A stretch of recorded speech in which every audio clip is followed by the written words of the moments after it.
one surfer had 3 people on his board, and had he missed any of those, they were dead, 100% dead.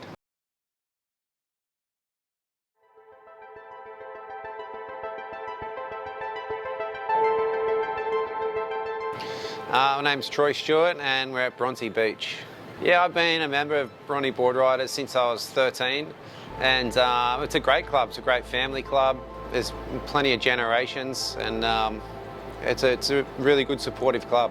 My both brothers actually, I've got an older and a younger brother, Mouse and Sam, and they're both part of the club too. There's plenty of dangers in Bronte because it's such a small beach. There's a lot of water coming in and out, so depending on the swell direction and wind direction and a bunch of other things, tides and stuff like that, there's a bunch of different rips.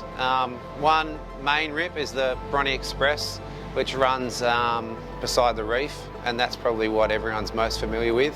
What it means to a novice generally is that it looks like a pretty safe place to swim because there's no waves breaking there, or less waves breaking there than the other parts of the beach, and so it's to an untrained eye, it looks like a nice place to swim, but often it's the most dangerous part of the beach. You know, every few nights there's been someone from up here or someone across the park, like you mentioned, Ryan Carr, or another guy, James McClellan, and they've been running down and plucking people out. I reckon like at least once or twice a week for the last 3 or 4 weeks since it's gotten hot and there's been a lot of people around and Christmas and all that sort of stuff. So it's an interesting day, like watching the lifeguards and surf lifesavers sort of huddle everyone right up against the other side of the beach, against the rocks, against the northern side, the Tamarama side of the beach, and working really hard to keep them up against there. I mean, they did apparently 150 odd rescues that day, just keeping them in the safest part of the beach. What had happened is they'd packed up shop, they'd got everyone out, which was great, but you know, within about 10-15 minutes, everyone was sort of back down into the water. But this time they were in the southern end of the beach, which was the most dangerous part of the beach, and before you knew it, like there was like 3 or 4 people just floating out and just in a frantic mode, climbing the ladder, we call it. And they weren't good swimmers, and they were going under pretty quickly. Grabbed my mid-length, and I walked down there fast. I mean, I had no real business being out there. I'm 4 weeks post a hamstring surgery, so I was sort of reluctant to get out there, but it was hard to watch as well. So, and scurried down to the beach and slowly made my way out. One surfer had 3 people on his board, and had he missed any of those, they were dead, 100% dead. Like he's a local guy, I wish I knew his name. So as I paddled past him, I think he had a young girl and 2 men, and they were just sort of slowly making their way back in. I nodded to him and made sure he was okay and he was fine, and so I went straight past him. I knew there was someone further out. When I got there was a surfer with a smaller board, not very competent surfer, and he had a frantic guy trying to stay afloat on his board, and that was just sort of flapping around, and they didn't look like they were in much control. So I headed over and tried to calm that situation down and offered the guy my board, and that was just a good opportunity to get him away from the other surfer, to get the guy that was swimming away from the other surfer, and he got clear. And once he was clear, it became clear that he wouldn't be able to paddle my board in. I couldn't even push him in on the board. He was too just frantic, and it just wasn't going to work like that. So I did the leg hook, where you lay on your board and hook your legs. Well, I mean, I did a version of that. I got on my board and I just told him to get on the back of my legs.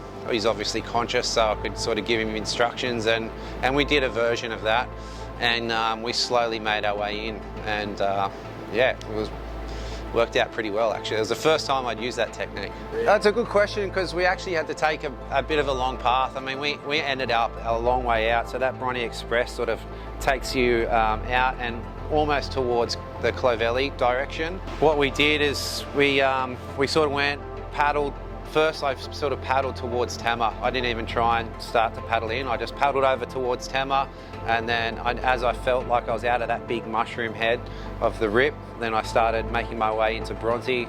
And that took a little bit, you know, holding someone on the back of your legs and only being on a surfboard, and so it took us about probably 15 odd minutes to get in. But I mean, we were safe and he was safe, and he slowly started to calm down. To my surprise, I didn't hang around. I went up and there was people waiting, oxygen and all that sort of stuff. And the 4 that were rescued, including my guy, they all went to hospital and had to stay overnight. I think 2 were released the next day and 2 had to stay on. I'm guessing just from swallowing a lot of water. But yeah, there was like police rescue, fire squad, ambulance, a few clubbies and other people just from the community down there. Obviously, I just want everyone to have fun at the beach and don't want to make it too much of a serious thing. But yeah, I mean, you've got to keep yourself safe and your kids, and that was the hardest part. That was watching parents take their kids in on this bank that was right next to the rip. I mean, and there was plenty. I would definitely take the opportunity. I actually had the opportunity to do it later last year, and unfortunately I got injured and I was spewing because a few of my mates who are surfers have done it, and they highly recommend it, and they loved it.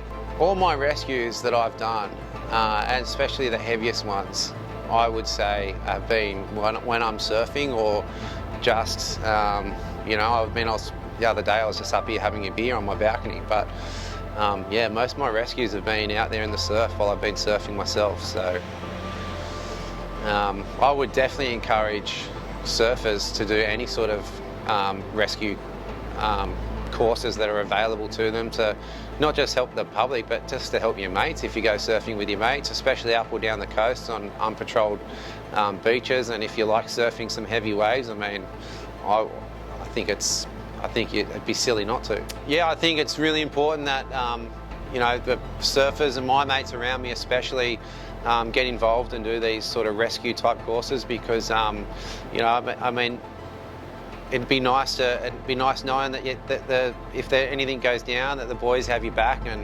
and more importantly, I want to know that I've got my mates back as well, and I do everything I can in my power and knowledge to help them or save them if anything heavy goes down, which is always a strong possibility.